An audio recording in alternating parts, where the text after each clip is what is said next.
मैं इनवाइट करती हूँ माखन भैया को, कि अपने बहुत देर से भगवान के भजन कर रहे थे, तो आप सोचते थोड़ा सा उनसे सुने कि ये जो धनु राशि से सूर्य मकर राशि में प्रवेश करा, तो वो कुछ अपनी शिक्षाप्रद बातें अपने को बताएंगे और अपने सुनते हैं। वो भी ज्ञान अपने को अर्जित करना बहुत जरूरी है। तो माखन भैया को इनवाइट करती हूँ कि वो अपने मीठे शब्दों से कुछ अच्छी बातें हमें बताए। हेलो सबको, ये हेलो कौन बोल रहा है बीच में? शकुंतला जी आप अनम्यूट हो। मैं कह रही एक धन। हाँ गाएंगे, आएगा, नंबर आएगा आपको। हाँ, कौन बोल रहे हैं भैया? हाँ, शकुंतला जी हैं। शकुंतला जी आप नंबर आएगा, आप एक बार शांत रहो। सभी को एकल प्रणाम। देखो, अपने मकर संक्रांति पूरे देश के अंदर विभिन्न नामों से मनाते हैं। इसका अपना एक बहुत बड़ा महत्व है। मैं साइंटिफिक बात बताता हूं। जैसे ये मानो सूरज है और ये पृथ्वी है, तो पृथ्वी ऐसे 24 घंटे के अंदर एक चक्कर काटती है। तो जब सूर्य के सामने होता है 12 घंटे तो दिन होता है, और सूर्य के अगेंस्ट होता है तो रात होती है। लेकिन इसी तरह पृथ्वी सूर्य के चारों तरफ इस तरह से चक्कर काटती है। ये पूरा चक्कर 365 दिन में पूरा होता है। अब ये समझ लो, यहां से यहां तक उत्तरार्ध है और यहां से यहां तक दक्षिणार्ध है। तो 14 जनवरी को उत्तरार्ध के अंदर पृथ्वी का प्रवेश होता है। अब ये ऐसे तो घूम ही रही है, लेकिन ये 365 दिन में पूरा चक्कर काट के यहां से वापस दक्षिणार्ध में जाएगी और वापस यहाँ आएगी। तो 14 जनवरी जो है वो उत्तरार्ध के दक्षिणायन से उत्तरायण की ओर पृथ्वी जाती है। अपन को साधारण भाषा में अपन बोलते हैं कि सूर्य उत्तरायण की ओर प्रवेश करता है। सूर्य तो स्थिर रहता है, पृथ्वी का पोर्शन यहां से लेकर यहां तक ये उत्तरायण है और यहां से लेकर यहां तक दक्षिणायन है। तो 14 जनवरी को ये उत्तरायण के पोर्शन में आती है और 21 जून को ये वापस दक्षिणायन के पोर्शन में आती है। अब देखो, पृथ्वी के जो सूर्य के जो दो भाग किए, उत्तरायण और दक्षिणायन, तो अपन ये मानकर चलो कि सूर्य का दिन 365 का जो होता है वो एक दिन होता है। उसमें दिन उत्तरायण हो गया और रात्रि दक्षिणायन हो गई। तो सूर्य का जो दिन है उसका ये पहला दिन 14 जनवरी होता है।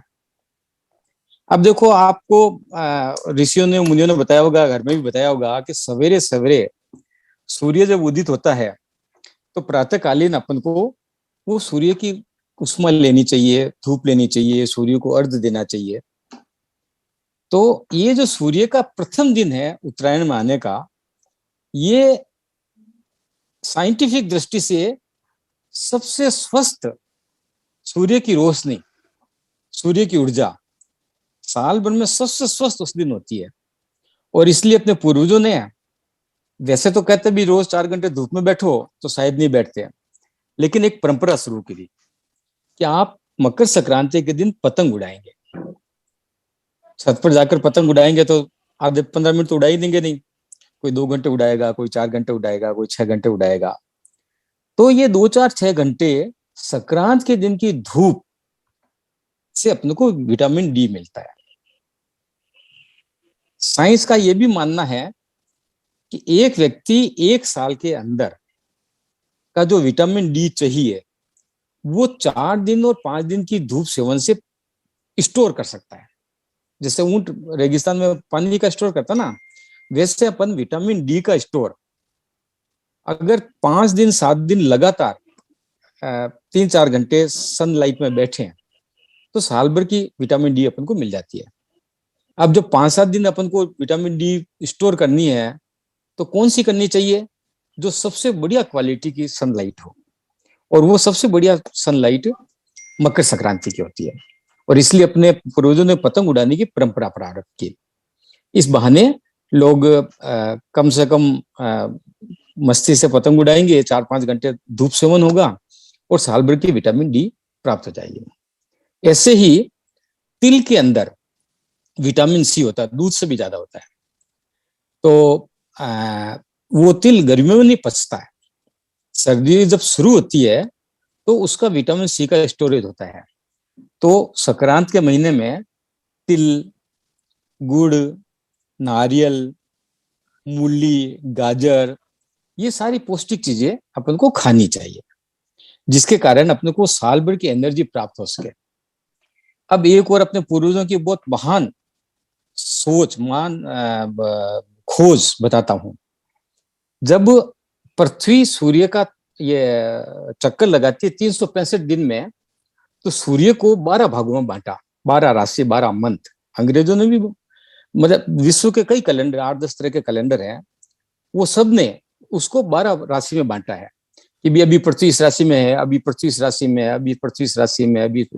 और ये पूरी 12 महीने की राशियों का चक्कर लगाकर पृथ्वी वापस एक से शुरू करती है।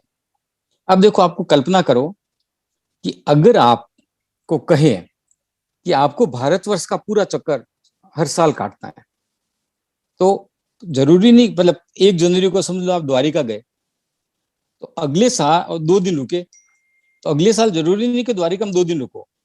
आप द्वारिका में 1 दिन रुककर सोमनाथ में 2 दिन रुक सकते हो, लेकिन चक्कर आपको पूरे 12 महीने में 365 दिन में काटना है। तो ऐसे ही पृथ्वी जब 365 दिन में चक्कर काटती है, तो किसी राशि में किसी तिथि को वो ज्यादा रुकती है, किसी तिथि को क्रॉस कर जाती है, जल्दी चली जाती है। और वो समय चक्र का जो कैलेंडर है, अंग्रेजों ने सिंपल गणित से उसको डिवाइड कर दिया। कुछ महीनों को 31 में बांट दिया, कुछ महीनों को 30 में बांट दिया, 29 और फरवरी को 28 में बांट दिया, और जो 4 दिन में 1 दिन कम पड़ा तो 4 दिन में 29 कर दिया। सामान्य गणित लगाई। लेकिन हमारे वैज्ञानिकों ने, खगोल शास्त्रियों ने पूरा अध्ययन किया कि पृथ्वी किस दिन, किस राशि में कितने दिन रुकेगी, कितनी देर रुकेगी। और इसीलिए अपने यहाँ पर कभी 11 से बढ़ जाती है, कभी घट जाती है, कभी तिथि टूट जाती है, कभी अधिमास आ जाता है। यानी उस राशि के अंदर वो 1 महीने की जगह 2 महीने रुक गई पृथ्वी, लेकिन चक्कर पूरा 365 दिन में किया। अब आजकल के बच्चे, हम लोग भी जब नहीं समझते तो कहते हैं यार ये पंडितों के चौंसले हैं, कभी भी तिथि को घटपट कर देते हैं।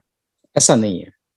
हमारे पूर्वजों ने आने वाले हजारों साल का अध्ययन करके किस वर्ष, किस मास की, किस तिथि को पृथ्वी की स्थिति क्या होगी, सूर्य की किस राशि में वो होगी, ये इस हिसाब से अपना हिंदुवी कैलेंडर चलता है। और आज के दिन मकर संक्रांति इसलिए बोलते हैं कि पृथ्वी मकर राशि के अंदर प्रवेश करती है, और सूर्य का यह प्रथम दिन है। सूर्य का अगर 365 दिन का अगर दिन और रात माने हैं, तो 21 जून को वो रात्रि में प्रवेश करती है, और 14 जनवरी को दिन में सूर्योदय होता है उसका। तो आज के दिन का बहुत अधिक महत्व साइंस की दृष्टि से भी है। और अंग्रेजों ने शायद जनवरी को प्रथम माह इसलिए माना है कि उनका मानना है कि क्योंकि सूर्य का प्रथम दिन है, जनवरी में पड़ता है, इसलिए अपन को जनवरी से महीना शुरू करना चाहिए। अब अपन ने अप्रैल से क्यों शुरू किया वो मैं कभी और डिटेल में बताऊंगा। लेकिन ये जो समय चक्र है, वो समय चक्र में जितना शोध भारतीय वैज्ञानिकों ने किया है, खगोल शास्त्र ने किया है, उतना शोध और किसी ने भी नहीं किया। फिर मकर संक्रांति का एक बड़ा महत्व और है, वो ये है कि आज के दिन दिया हुआ दान सबसे ज्यादा लाभकारी होता है। मतलब हर दिन का एक, जैसे 11 को दान देना लाभकारी माना जाता है, पूनम का दान लाभकारी माना जाता है। ऐसे विभिन्न स्थानों का, विभिन्न तिथियों को दिए हुए दान में सबसे अधिक लाभकारी, परिणामकारी दान 14 जनवरी को होता है, मकर संक्रांति को होता है। इसके पीछे एक घटना भी है। भीष्म पितामह का आपने नाम सुना होगा, जानते ही हैं सब आप।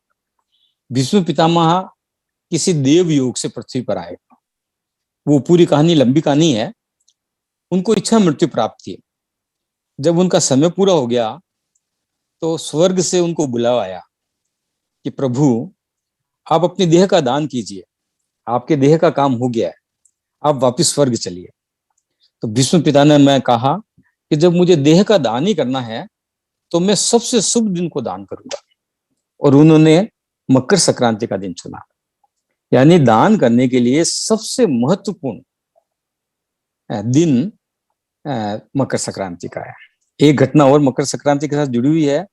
कहते हैं गंगा जब पृथ्वी पर आई तो भागीरथ के चाचा लोग, दिलीप के बेटे 60,000, वो भी एक लंबी कहानी बाद में बताऊंगा कभी, 60,000 भस्मीभूत हो गए थे श्रापित होकर।